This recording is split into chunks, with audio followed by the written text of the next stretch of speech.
na beira do cais, na beira do cais, na beira do cais, meu amor chegou.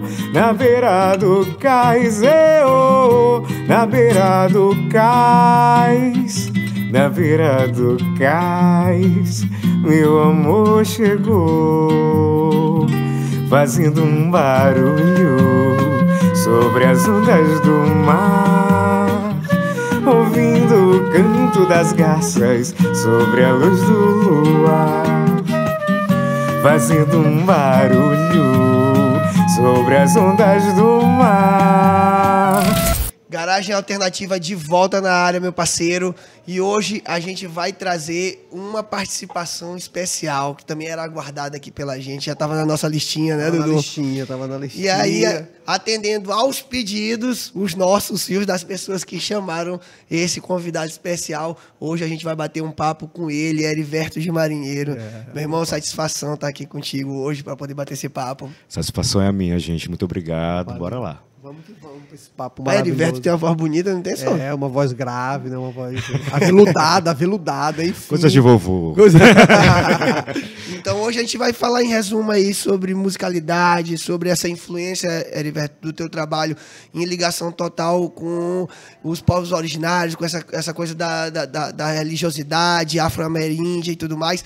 E aí, eu acho que em primeiro lugar, eu sempre passo a bola aqui para Eduardo, então ele vai conseguir te fazer uma pergunta aí filosófica para a gente começar por aí. E hoje a pergunta é assim, ainda eu espero, tipo assim, algo bem peculiar, porque geralmente eu começo com uma pergunta filosófica aqui na nossa terceira temporada, que eu pergunto para os convidados. A primeira pergunta que vai ser a seguinte: por que Heriberto de Marinheiro faz música?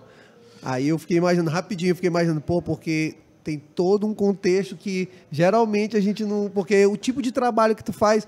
Enfim, eu não vou atrapalhar a tua resposta. Por que Heriberto de Marinheiro faz música, mano? Primeiramente é porque é o que me move. É o que... Acho que recarrega minhas baterias. Eu não saberia viver aqui nesse mundo se eu não cantasse. Eu acho que seria uma barra mais pesada para mim. E eu também canto as coisas que eu acho que é importante ser cantadas, coisas que eu acho que está sendo esquecido, coisas que eu acho que fazem parte da minha ancestralidade, da ancestralidade dos meus, dos que vieram, dos que vão vir. E eu acho que é importante, eu como negro, como maranhense, cantar a minha terra, né? Como diz João do Vale, né? Sim. É importante a gente cantar a nossa terra. E cada vez mais está ficando mais desinteressante, né? As pessoas cantarem a nossa terra.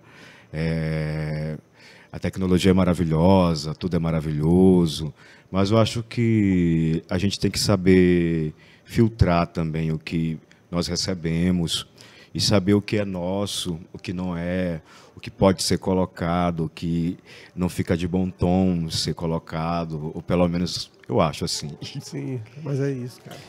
Uma das coisas que mais me chama a atenção é como a fé ela está sempre muito ligada à música, né? Eu acho que é uma forma das melhores de você mostrar a sua fé expressando através da música, né?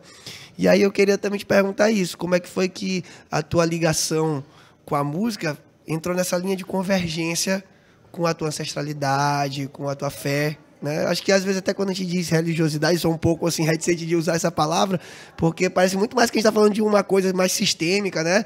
E a fé ela é uma coisa mais ampla, né? A espiritualidade vai além, vai além de uma congregação, de uma igreja, de um terreiro, né? É uma coisa que é mais universal. E aí eu queria te perguntar isso, como foi que entrou em linha de convergência fé e música? Assim, eu fui criado dentro de, graças a Deus, no convívio com os meus primos, dentro de um terreiro, que é o terreiro da minha tia. E antes dos trabalhos mediúnicos na casa dela, tinha uma vitrola. E nessa vitrola tocava Clara Nunes, tocava Clementina de Jesus, tocava uma sambista chamada Aparecida, que é maravilhosa.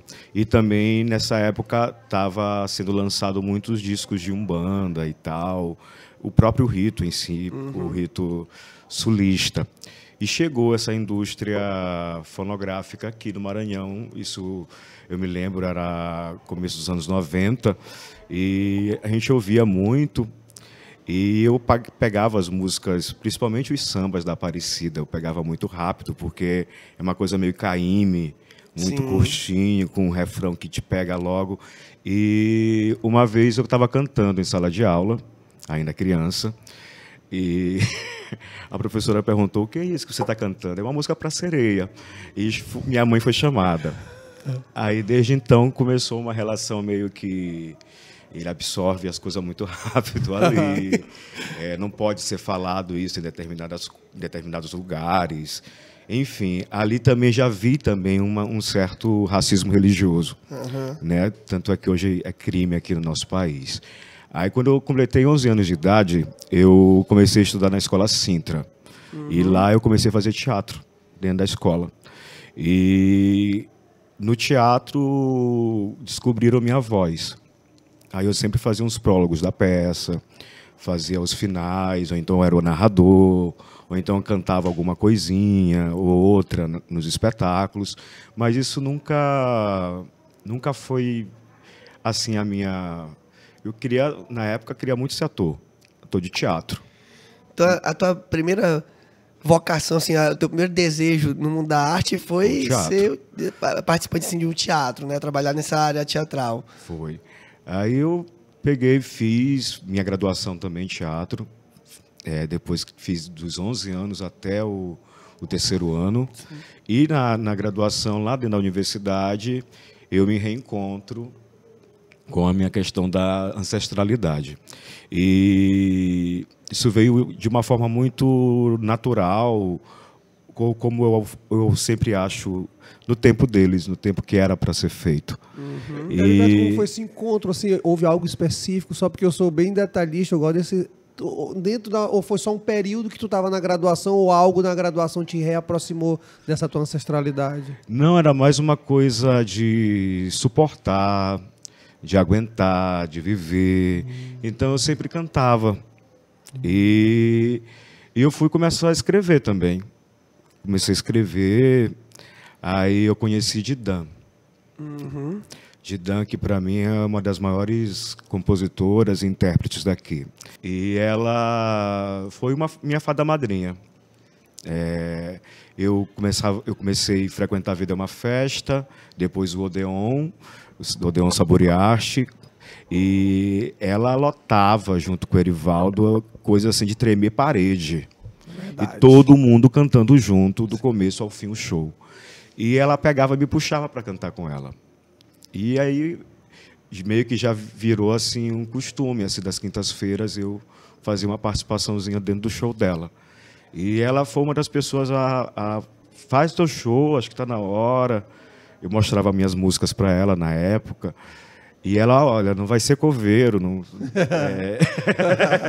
é quem faz cover, nada contra. Acho que tem um potencial de fazer tuas canções, faz um show que nem o meu, faz autoral também. E eu comecei, aí desde então não parei mais. Esse termo coveiro eu nunca... É a primeira vez. A gente fala tanto aqui, né? Porque a ideia do programa é música autoral, então a gente tá sempre, pô, os coveiros são foda, os coveiros enterram a galera, os coveiros enterram a cena. E eu acho que isso aí que o Heriberto falou é porque realmente quando você está começando a se identificar ali com o setor artístico mesmo, assim, de tentar montar o seu projeto e tudo mais, sempre surgem essas dúvidas, né? O que é que eu vou fazer? Eu vou pro caminho do autoral, eu vou pro caminho do cover. Que bom que tinha Didan do teu lado, de alguma forma, para te dar esse incentivo pro autoral. Claro que, como tu falou, máximo respeito a quem trabalha com isso, é um trabalho como qualquer outro, né? Mas a gente sabe que a resistência do autoral, ele tem todo esse trabalho, essa dificuldade pelo espaço, né? Pelo reconhecimento. E quanto mais aliados chegam, mais forte a gente tem chances de ser, né? Sim. E aí, quando foi que tu começou a de fato te apresentar com as tuas músicas, Heriberto? Assim, quando foi que tu começou a montar os teus shows autorais? Isso foi em 2012. Em 2012 eu comecei a cantar com as minhas músicas num projeto chamado Festa de Crioulo. Sim. Era eu mais duas compositoras, Andréa Frazão e Zaida Moraes. as duas tá com os dois trabalhos também. Cada uma tem seus trabalhos bem desenvolvidos. E nós fazíamos um show, a gente era louco. Nós fazíamos um show de quase 3 horas, todo autoral. Gente. Cara, E lotava. Bota O fé. nome era Festa de Crioulo, era todas as quintas-feiras, no Centro Histórico. Isso aí, então, ali foi o pontapé inicial Foi. da tua carreira artística autoral mesmo, né? Aí eu peguei e fui tentar fazer mestrado no Rio, passei nas etapas e chega naquela etapa da entrevista, né, vem a pergunta fatídica. Você é carioca? E não fui, não fiquei. Aí eu fiquei tipo uns 2 meses lá no Rio e estava muito focado nessa questão acadêmica, que a gente tem que pagar as contas e tal. Sim, com certeza. E com esse balde de água fria da Unirio, eu não tinha mais nada para fazer e também mais nada para perder. Eu comecei a cantar e levar meu trabalho para frente. Heriberto, tu falaste aí do início da tua carreira, os primeiros palcos que tu subiu e tal, e tu falou da Vida é uma Festa, né? E eu lembro que a Vida é uma Festa embalou assim uma geração assim que, pô, curtiu muito aquilo, era minha época de universidade, de faculdade, ia pra lá e a galera recitava poesia e pá, e era uma parada massa, bem efervescente mesmo, e aquilo ali do lado tinha outros barzinhos assim que eu esqueci agora o nome, tinha um Rota não sei o que, acho que era Rota 33, ficava um pouquinho mais na frente que tinha um cara que tocava um reggae ao vivo, enfim, tinha uma efervescência que vai parecer saudosismo, aquela, na nossa época era legal, não, mas que hoje não tem. Então, assim, qual é a memória que tu tem da Vida é uma Festa? Foi algo assim, algo que marcou assim nessa tua construção como artista, cara, esse ambiente, aquela galera ali? Aquele espaço, Eduardo, é um espaço de muita generosidade, acima de tudo, assim. Todo mundo ali está no patamar igual. Isso aí que eu acho... Eu sou encantado pela Vida é uma Festa, porque essa essência ainda é a mesma. Zé Maria, graças a Deus, está vivo, com saúde, que ele fique muitos anos ali tomando a frente. E eu acho que ele ainda consegue conservar essa essência. Foi, que bom. Por mais que não esteja lotado, por mais que alguns companheiros nossos partiram também. Mas ali está ali. Ainda rola, né? E quer queira ou quer não, A Vida é uma Festa faz parte da história da música popular daqui. Cara, faz. Pô. E eu vou até pontuar uma coisa assim. Eu observo, se eu fosse usar uma palavra só para falar sobre aquele lugar, eu ia falar resistência, porque aquilo resiste a gerações, né, cara? E como aquele lugar foi importante para vários segmentos daqui da música da gente, né? Tem o A Vida é uma Festa na quinta-feira, mas vamos lembrar que a casa mesmo em si é o Teatro de Bonecos ali de seu Zé Maria. É a Companhia Circense. Inclusive, salve seu Zé, cara. Máximo respeito ao trabalho dele também. Não seu Zé Pilintra, seu Zé Maria, que tá lá na Vida é uma Festa. Mas como ele conseguiu ajustar aquele espaço para ser um espaço de abrigo, como tu acabou de falar, né? De receber vários públicos, várias pessoas diferentes, né? Sem fazer essa distinção, essa acepção de pessoas ali. E, por exemplo, eu que sou do movimento mais da galera do rock e tal, da música pesada, a gente viveu um bom período sendo filho daquele espaço, porque não tinha muitas casas de show, o Teatro de Bonecos era uma das pouquíssimas opções que a gente tinha para fazer os shows das bandas daqui, e, cara, o Teatro dos Bonecos recebeu muitas bandas, inclusive, não só bandas daqui, mas como bandas de fora. O Flagelador veio muita banda, de fora, e tocou. O Andraus, bandas de São Paulo, do Rio de Janeiro, passaram lá pela casa de seu Zé Maria, ali pelo Teatro de Bonecos. Então, como aquilo ali foi influente para uma cadeia artística como um todo, né? Eu estou dando meu relato, é óbvio, mas tu já falou que foi importante para ti, Eduardo, da forma dele, falou que foi importante. Não, lá na Vida é uma Festa, pô. Eu dei o primeiro beijo na minha esposa na Vida é uma Festa, pô. Maravilha. Foi. A gente já se conhecia e tal, mas a gente nunca tinha ficado. E a primeira vez que a gente ficou foi na Vida é uma Festa. Aliás, já tinha acabado, tinha um barzinho que ficava um pouquinho mais na frente lá, que já é saindo assim, virando para aquela ágora ali e tal. Pô, aí eu ficava lá, amanhecia. E tipo assim, marcou mesmo, porque quinta-feira a gente já sabia o que ia fazer, tomar uma cerveja, escutar a galera cantar, no isopor e tal, cervejinha. Era muito massa. Ainda tem, né, cara? Eu vou te falar, eu nunca mais fui, então eu não sei como tá o ritmo. Mas foi algo assim, cara, que marcou demais, cara. Marcou demais. Eu vou usar esse corte bem aqui pro Dia dos Namorados, Eduardo. A vida é uma festa, Que merece. maravilha. A vida é uma festa, merece essa exaltação, pô. Virou garagem alternativa e na mira do amor ao mesmo tempo, né? Fez uma pô. fusão. Mas, enfim, agora partindo mais pro teu trabalho mais atual, eu tava lendo sobre o Encantado, esse trabalho mais recente. Eu fiquei preso no lance de ser o nome de várias representatividades das São religiões. vários encantados. Isso, das daqui do religiões de Tambor de matriz Minas. africana. A gente estava até falando agora há pouco, né? Tem nome de orixás, né? Tem uma homenagem a seu Légua, né?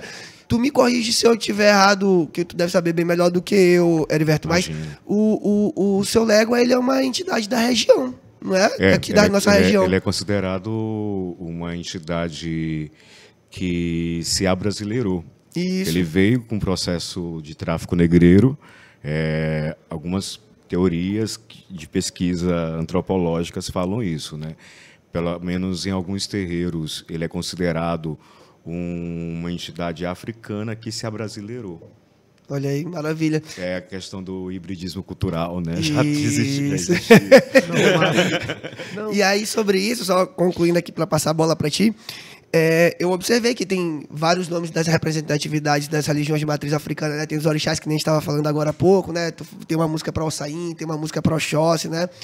E aí, eu imagino que, olhando aqui, tu faz esses cânticos para mata, para as águas. Eu queria que tu falasse um pouco como foi a construção de homenagear esses encantados.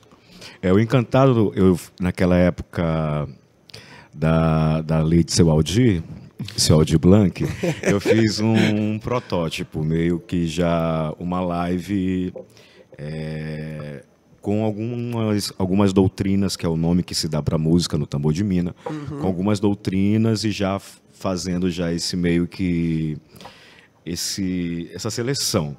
Porque assim, eu penso no álbum pensando no show. Eu venho do teatro. Então, eu penso nessa questão meio aristotélica, de início, meio e fim. Aqui tem que ter um ápice, aqui se esfria, aqui vai, aqui é o final, tem que ter outro ápice de novo. Estrutura dramática. Isso daí. Fazer algo meio conceitual também, né? Assim, de alguma forma... Na verdade, a música brasileira, ela é concurso em fazer isso, né? Os artistas brasileiros, assim, da dita MPB, são fabulosos em fazer essa divisão, né, das canções, fazer o disco tomar um formato dramático, né? Aí, vamos lá. Voltando ao show. Voltando ao Encantado. Essas canções, algumas eu conheço desde criança, 90% delas. Uma delas eu recebi mediunicamente, e a outra a outra que está no álbum, chamada Alvoradinha, que é a única que não é de Tambor de Minas, mas a gente faz na levada de Tambor de Minas, é uma música que é da Festa do Divino Espírito Santo. E essas entidades, essas divindades, são entidades que acredita-se que não morreram, que tiveram um processo de arrebatamento de corpo e alma, por isso que o nome é Encantado, se encantaram. Aí acredita-se que aqui no Maranhão tem alguns portais de encantaria, como a Ilha dos Caranguejos, a Praia do Araçagi, a Ponta da Areia, a Ilha de Lençóis, dentre outras. E esses encantados, eles falam desses enredos, desses locais de onde eles vêm. Aí você fala também de orixás, porque no Tambor de Minas também existem os orixás, mas só que não é como o candomblé baiano. No Tambor de Minas, os orixás, eles abrem os olhos, conversam. Os voduns também, que é similar aos orixás, seria a mesma energia, uma força da natureza. E isso acontece somente em 2 lugares, aqui no Maranhão e em África. É mesmo, cara. Então, A riqueza desses detalhes é que faz justamente a gente conseguir entender melhor realmente como funciona, né?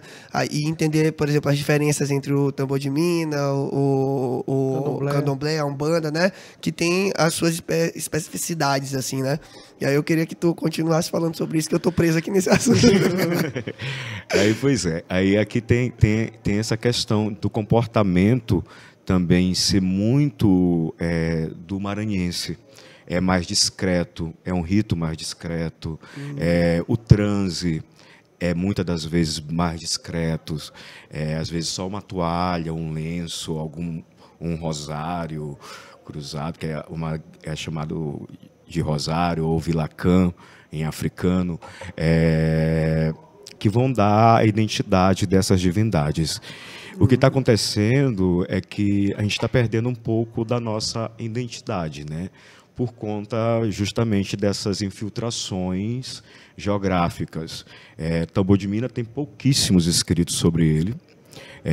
O que tem é bem superficial, que a gente tem escrito. E o que está acontecendo existe na internet apostilas para abrir um terreiro de candomblé, até para fechar um terreiro de candomblé. Eu olhei recentemente com um amigo, a gente estava conversando sobre isso. Aí, eu fiquei gente que vende impressionado, cursos, enfim. O que está acontecendo? Pessoas da religião, muitas das vezes, pegam elementos que não são nossos, que não faz parte da questão do rito maranhense, e introduzem, né? E muitas das vezes isso fica. Como muitas das casas já está ficando, né? Um comportamento, tanto é que algumas casas se falam em minomblé, minaqueto, umas nomenclaturas que 20 anos atrás a gente não ouvia falar. E, de certa forma, também, as poucas casas que ainda tentam manter essas tradições ainda, que para muitos é muito simples, mas não é simples assim. Cada cabeça é uma sentença e cada rito se processa diferente de casa para casa, acabam se degladiando. A gente já é tão pouquinho, a gente já vai brigar entre a gente por conta de questões ritualísticas. Então a gente está vivendo a alegria da modernidade, né, e o sangrar da modernidade também. Os né? dois lados dessa moeda, né? Não, porque, e com essa tua pesquisa, que a gente aqui numa conversa informal antes, tu falou que é uma pesquisa bem oral das canções, com a tua família, né, com os teus ali, que desde criança tu conhece essas músicas, e com essa ramificação, essa proliferação de braços, digamos assim, do tambor de mina. Tu tem conhecimento de canções que, por exemplo, que tu nunca viu, que, por exemplo, do Rio Grande do Sul, essa coisa, ou eles se utilizam desses mesmos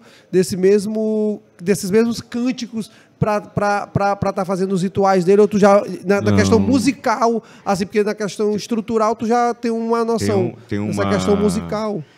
É um termo que é difícil, mas a gente tem que falar. É a síndrome do cachorro vira-lata. Sim. Que, infelizmente, o Maranhão, tipo aquela música O Brasil não conhece o Brasil, o Maranhão não conhece o Maranhão. O Maranhão não conhece o potencial que ele tem. Isso é verdade. Aqui a gente ainda tem uma mania de achar que o do outro, pegar a coisa do outro e botar no nosso, vai ficar melhor, e não vai. Sim. Fica feio, fica brega, fica cafona, não combina com a gente. E eu não vejo ninguém de fora cantar coisas nossas nos seus ritos. Isso aí é interessante, porque tu está falando uma espécie de deturpação, não sei se é essa palavra, de um segmento ali ancestral. Aí, será que os caras estão, digamos, se apropriando até da canção, da coisa toda? E uma dúvida que eu fico: vocês têm pesquisa sobre isso, ou pessoas que acompanham, por exemplo? Porque a gente sabe que negros oriundos da África tem no Brasil todo. Uns lugares mais, outros menos. Não existe a possibilidade de pessoas que têm os mesmos ancestrais estar em locais diferentes? Existe, mas o que a gente percebe dessas religiões, que eu também sou antropólogo. Que massa, porque pelo viés da antropologia. Elas nascem na mesma época. Isso tudo, todas elas em meados do século XVIII. O candomblé da Bahia, o Xangô pernambucano, o batuque do Rio Grande do Sul, o tambor de Minas do Maranhão.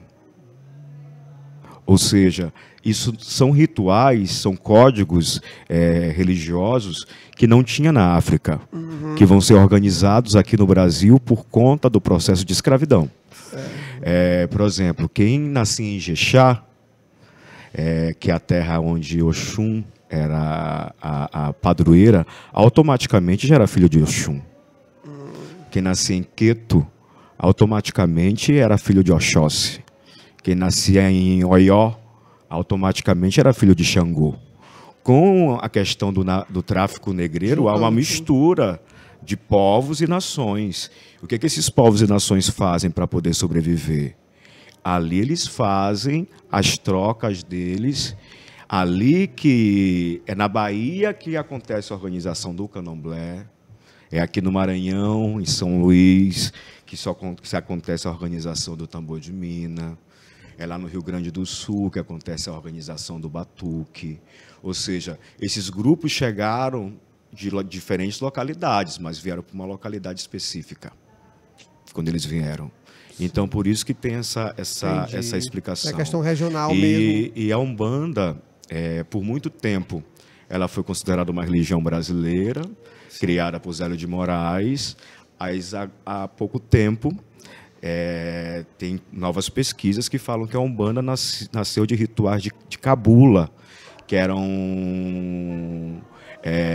povos que não eram considerados nem de candomblé e nem de outra ramificação, porque já existia manifestações de entidades indígenas, ou seja, entidades brasileiras. Sim.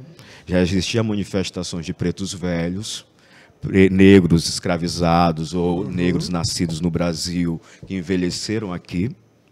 Ou seja, pegaram aquilo dali tudo, que era do rito cabula, e, de certa forma, como a gente estava falando antes, os livros de história contam a história pelo viés do colonizador. Sim. Sempre foi. Agora que nós temos pesquisas voltadas para a decolonização, onde você, sendo membro ou sendo descendente daquele grupo, graças a Deus, vários negros estão se intelectualizando, e isso também tem nos ajudado bastante a até quebrar muitas barreiras, inclusive essa questão horrorosa que está acontecendo no mundo, que é o racismo, e a questão do racismo religioso também, que já é crime aqui no Brasil. Sim. Então, a gente percebe que sempre houve uma esterilização branca em todas essas histórias. E agora está sendo recontada, né? Até teve acho que foi um enredo retrasado da Mangueira, né? Sim, que fala que agora nós vamos contar a história das Marias, dos Isso, Joões, não sei, que é uma homenagem a Marielle, até me arrepio. que fala justamente dessa memória ancestral, né? Não somente essa memória do branco colonizador da forma que ele pintou, mas sim da forma que a gente acha que foi o mais próximo possível do que foi a realidade. Até o indígena acabou também sofrendo essa exclusão da história, o indígena e os povos oriundos da África. E isso é extremamente prejudicial para tua identidade, porque tu acaba tendo dificuldade de entender de onde tu vem, para onde tu vai, porque a história foi literalmente alterada, né, cara? A história a nossa história como um todo, no país todo, ao longo desse tempo, ela vem sendo contada pelas mesmas pessoas, da mesma forma. E que bom, né, que hoje a gente está sentado aqui conversando, falando sobre uma possível mudança de verdade, que as pessoas das próximas gerações ainda experimentem muito mais dessa mudança aqui que a gente está conseguindo provar nesse primeiro momento, né? É importante até ressaltar que Heriberto já tocou 2 vezes nesse assunto sobre o lance do racismo religioso, que é crime, né? Isso, por mais óbvio que seja, e explicar o óbvio é sempre cansativo, mas, na minha opinião, obviamente, isso aí era para ter sido criminalizado já faz muito tempo, né? Infelizmente, demorou muito tempo para se entender que isso é um crime. Mas o lado bom disso todo é que a gente pode agora identificar quem é o criminoso, ele se responsabilizar pelo crime que ele comete, né? A gente recentemente teve um caso que tomou proporção assim bem grande na cidade, que com certeza vocês viram lá, que foi o caso lá da estátua de Iemanjá. Sim. Que foi vandalizada, né?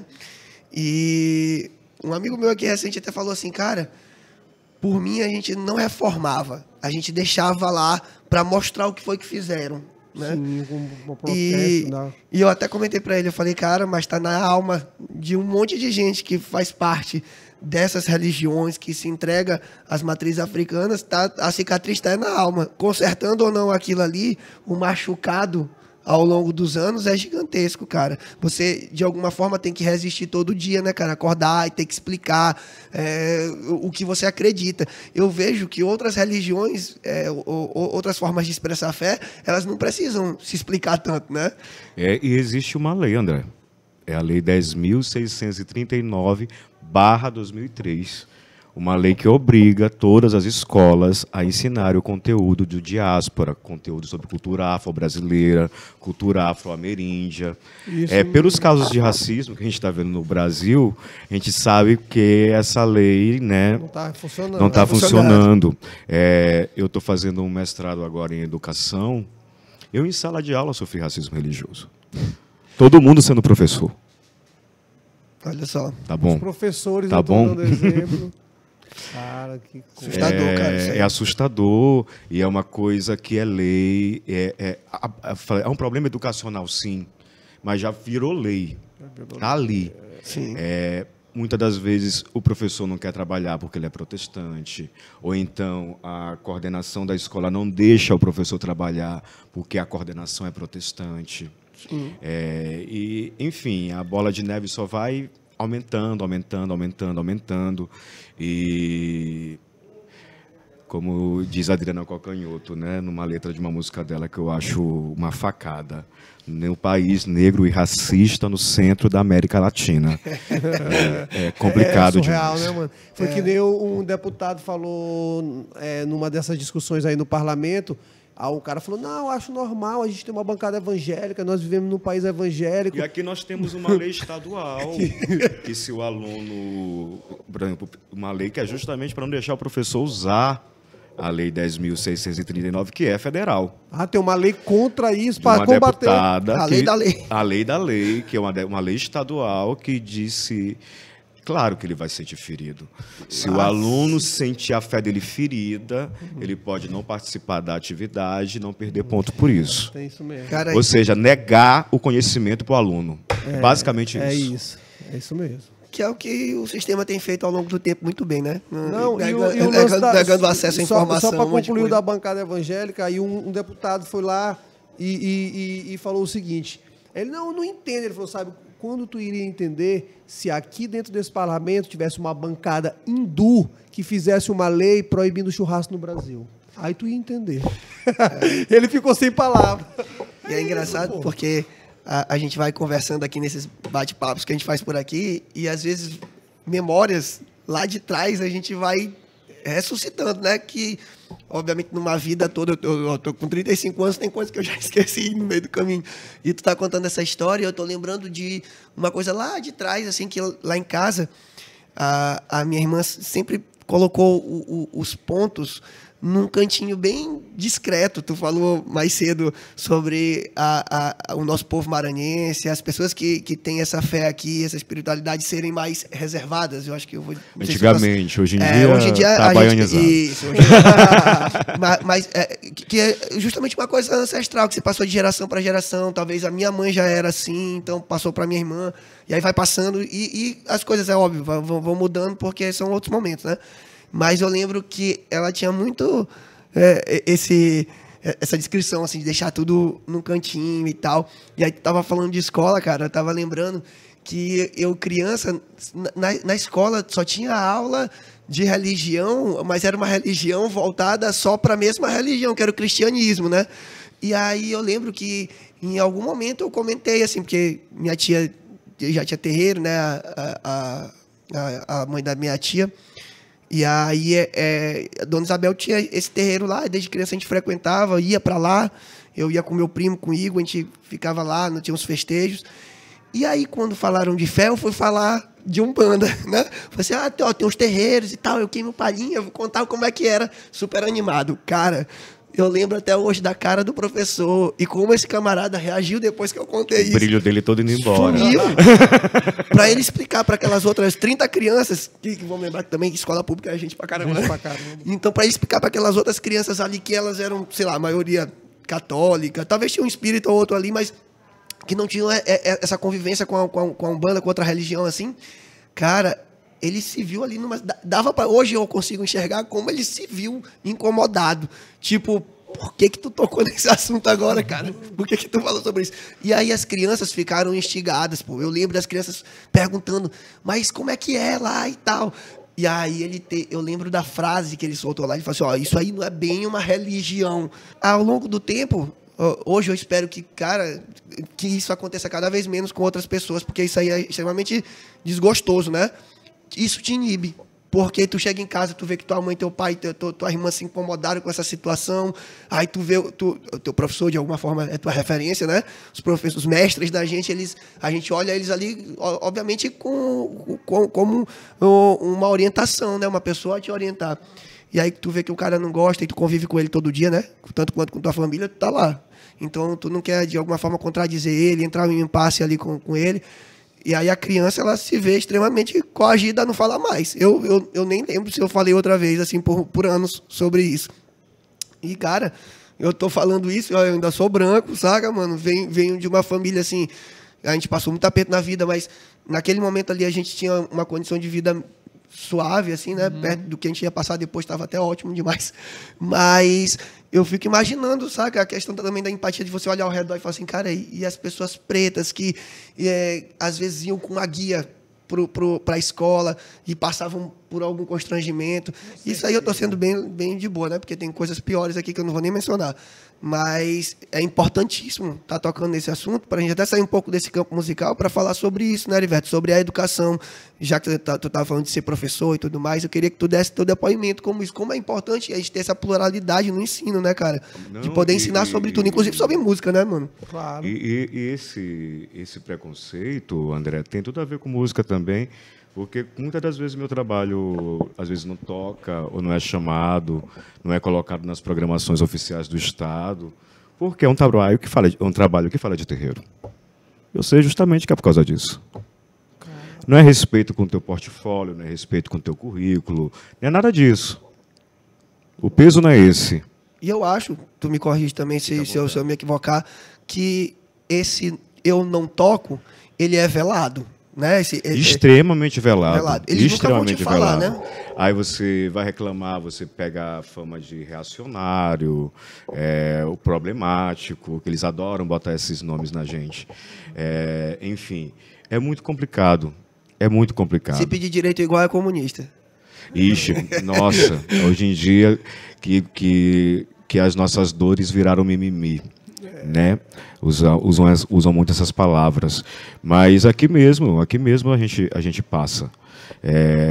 Artistas negros, pelo menos no último evento que teve do estádio, que foi divulgado como o maior São João e tal, não sei o quê, pouquíssimos artistas negros. Um camarada que trabalhava em secretaria daqui e tal, uma vez ele me falou assim com o ar de orgulho, que, olha, nós colocamos no calendário aqui da Secretaria de Cultura, da Prefeitura aqui de São Luís, nós colocamos um evento para as matrizes africanas. E eu fiquei pensando, mano, é a tua obrigação, cara. A gente está falando do segundo estado mais preto do Brasil, onde essa religião é predominante e tem uma quantidade significativa de pessoas.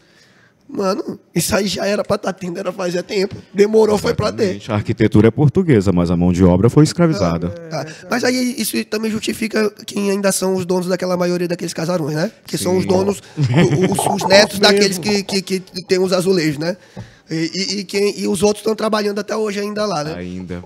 Infelizmente... Não quase nada, né, cara? A verdade é essa. Não, a tua música tem uma representatividade de uma cultura tão genuína nossa e é excluída dentro da sua própria casa, né, cara? Dentro da sua própria é surreal o cara ressaltar para André que ele fez um evento com religiões de matriz africana como se ele estivesse na Suécia, por exemplo.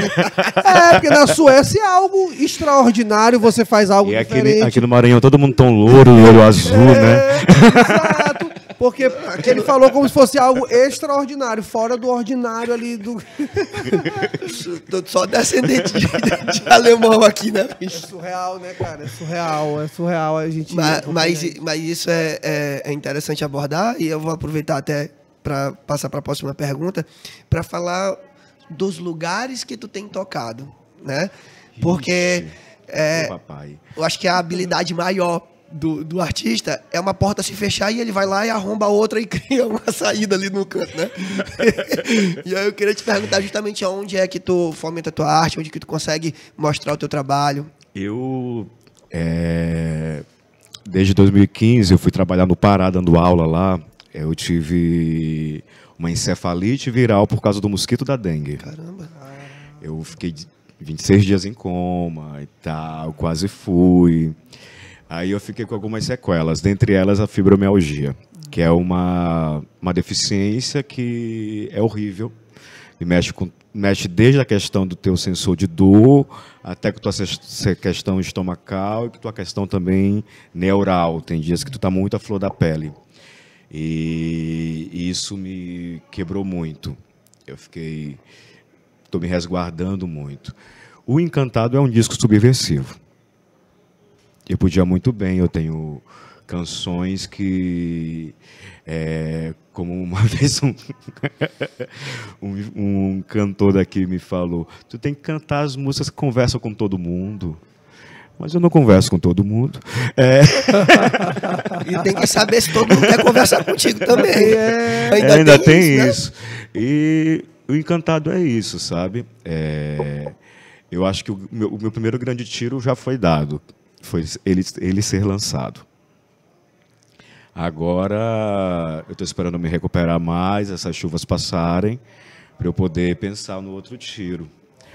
Que eu sei que tem gente que quer ouvi-lo. Eu sei que tem público para ele. Com certeza. Mas eu não quero fazer de qualquer jeito. Eu quero fazer uma coisa bonita, bem feita, que eu acho como os Encantados merecem. Eles são a grande estrela desse trabalho. E é isso que eu estou buscando, sabe? Eu já gritei muito. Hoje em dia eu estou mais em silêncio, estou trabalhando, tentando. Um sagitariano é dificílimo. Tentando observar mais, sem ser tão mão de ferro. Mas às vezes não dá... não sei se a expressão também é essa, mão de ferro. Não dá para você ver uma coisa que é um absurdo e você ficar calado. Tem coisas que é impossível, cara. Não dá. E o mais absurdo ainda é quando entra as próprias pessoas, que é a tua comunidade, que está comprada já com o governo, que justamente quer destruir elas. Sim. É mais complicado ainda, porque as pessoas hoje que são as tidas como referências da religião, a maioria tem cargos políticos. Ou então tem alguma ligação direta com algum político. Será que essa liberdade está tão liberdade assim? É um questionamento aí que fica pra gente, fica pra quem está assistindo, né? É loucura porque a gente fica acompanhando. Ontem mesmo a gente falou isso. Eu achei interessante para tu ver que uma conversa se liga com a outra assim, muito, muito fácil. A gente estava conversando com o Oliver, que é rapper, ele estava falando do respeito à cultura, que eles estavam fazendo um show ruim, e um DJ de fora falou assim, isso tá ruim, e eles se doeram, ficaram, porque tu tá fazendo algo, alguém fala que é ruim, aí ele, mas por que é ruim? Aí o cara falou para ele, a cultura de vocês estão fazendo um show ruim, vocês não estão respeitando o que vocês valorizam. Então, ouvir tu falar que tu quer fazer algo que esteja a contento do teu trabalho, a contento do que tu homenageou naquele trabalho, é muito genuíno, tu não vai entregar isso de qualquer maneira, cara. Se tu entregar algo ruim sobre isso, tu tá indo contra tudo que tu fez ali, como tu falou, no teu primeiro tiro, e é muito massa ouvir isso, porque é a importância que se dá para um álbum, para um trabalho que hoje em dia poucos dão esse tipo de importância, né? Isso é verdade. Heriberto, e quem quiser olhar o teu material, escutar o Encantado, ele já está disponível nas plataformas? Está disponível, está em todas as plataformas digitais. Heriberto de Marinheiro. Pode ouvir à vontade, pode ficar à vontade. E também tem... eu fui hackeado. Teve esse problema. A gente comentou. Tá acontecendo isso. A gente comentou que ele não... Estou começando com o meu Instagram do zero. Está lá, Heriberto de Marinheiro Oficial. Agora, para não me... Aí pode ir lá também, que eu vou estar sempre alimentando. Aqui vai ser o primeiro, vai estrear aqui de alimentação lá. Já fica aí a referência para você. Ó, já quem quiser, gostou do papo, quer seguir... Vai lá no Instagram, a conta tá novinha em folha, né? Tá precisando de seguidor. Novinha, cheirando a leite. Heriberto, só fazer uma pausa aqui na nossa conversa para falar aqui com a galera que assiste a gente. Pessoal do Garagem Alternativa, todos os episódios eles estão sendo patrocinados aqui por um parceiro nosso, que é a galera do De Britos Burger, que fica aqui no Renascença. Só lembrando que se tu quer referência de hambúrguer de qualidade, é lá que tu vai ter, papai. Eu sempre falo aqui daquele baconzinho ali que tem... O André tá apaixonado pelo bacon e pelo dadinho de queijo coalho. Eu gosto desses detalhes, Mas é claro que lá tem uma infinidade de sabores de hambúrguer e tal, tem um monte, tem o Brits Bacon, que é meu preferido. Já deu pra sacar que o meu negócio é bacon. Mesmo, vai me estragar, né? Mas, galera, nem vou me alongar muito, fica aí com o teaser do De Britos Burger pra vocês sacarem do que eu tô falando.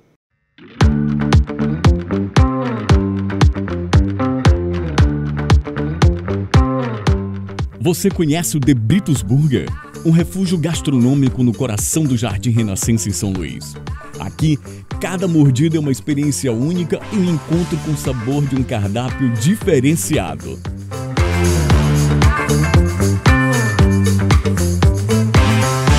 A Britos Burger tem sido referência quando o assunto é hambúrguer artesanal. Com um cardápio diversificado, que vai muito além dos tradicionais sanduíches, aqui você encontra uma variedade de delícias para todos os gostos. Seja para uma refeição rápida durante a semana ou para o encontro descontraído com os amigos no fim de semana, o nosso espaço está sempre de portas abertas para você. E se a sua agenda estiver apertada, não se preocupe. Oferecemos também o serviço de delivery, levando todo o sabor dos nossos pratos diretamente para a sua casa. De terça a domingo, das 18 às 23, venha visitar a De Britos Burger. Para mais informações, acesse o nosso Instagram.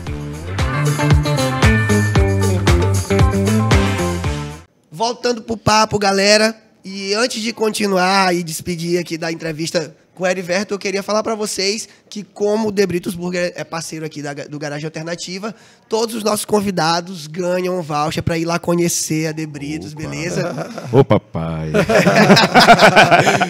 Então, meu filho, você está convidado, vai ganhar um voucher, viu, Heriberto? Aqui, todo mundo que está passando aqui, eu estou deixando bem claro, para poder conhecer lá o lugar, o espaço que apoia a gente. Nossa. Pegar o teu combo caprichado, uma batatinha frita de primeira, né? Coisa fina. Até porque de barriga cheia a gente fica mais feliz, né? Sempre. Sempre. Heriberto, partindo aqui para a reta final da nossa entrevista, eu queria, em primeiro lugar, te agradecer, cara, pelos ensinamentos, pelos papos que a gente conseguiu trocar aqui. Eu acho que é sempre, com cada um dos entrevistados, uma troca muito grande que a gente tem feito no nosso programa, né? A gente tem conseguido aprender bastante com as pessoas que sentam aí e, de alguma forma, a gente também espera somar com todos vocês que são aliados nossos, né, cara? Eu acho que foi massa poder receber também do campo musical, falar um pouquinho de fé. Eu acredito que muita gente entra na música e acaba imprimindo a sua fé dentro da sua letra, né? Os artistas, galera que curte escutar música, acaba se identificando, né, mano? Fé e música, como eu falei no começo do episódio, eu acho que andam muito próximos, né? Para não dizer lado a lado, né? Mas muito próximos. E aí eu queria te agradecer pela participação, por ter somado aqui com a gente, viu? Nossa, eu que agradeço. Que os Encantados abençoe todos nós. E é isso. Fosse luz pra gente que vai dar certo. Valeu, foi uma entrevista bem legal. Eu sempre gosto de dar minhas considerações, porque eu acho importante também dar o meu feedback. É muito legal porque a gente traz artistas de todos os segmentos e tu vir com a tua ancestralidade, com uma parada muito São Luís. Hoje a gente saiu sabendo um pouquinho mais. Por exemplo, eu não sabia detalhes sobre o tambor de Minas, a relação com o Maranhão, com São Luís. Então, é muito legal. É uma entrevista que a gente sai diferente dela e essa foi uma das, cara. Valeu. E eu sei que tu tá te preparando aí pro próximo show, mas na hora que Heriberto tocar, a gente tá lá pra assistir, né? Ô, que maravilha. Eu espero vocês, viu? Claro, até porque a importância que tu vai dar pro teu show, pô. Quem gosta de música merece um show desse, pô.